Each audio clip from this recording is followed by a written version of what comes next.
আমাদের হয়ে গেছে সজনে ফুলের ঘন্ট। এবার আমরা এটাকে নামিয়ে নেব।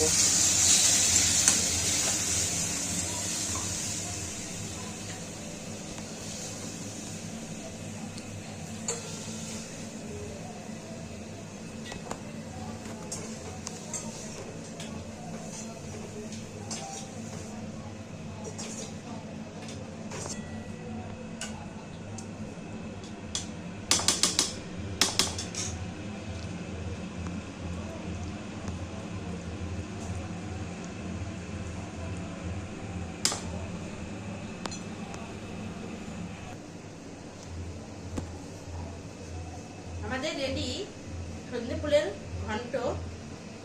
আমার এই রেসিপিটা যদি আপনাদের ভালো লাগে কমেন্টে বলবেন আপনাদের এটা করে কেমন লাগলো। আমাকে একটা লাইক করে দেবেন।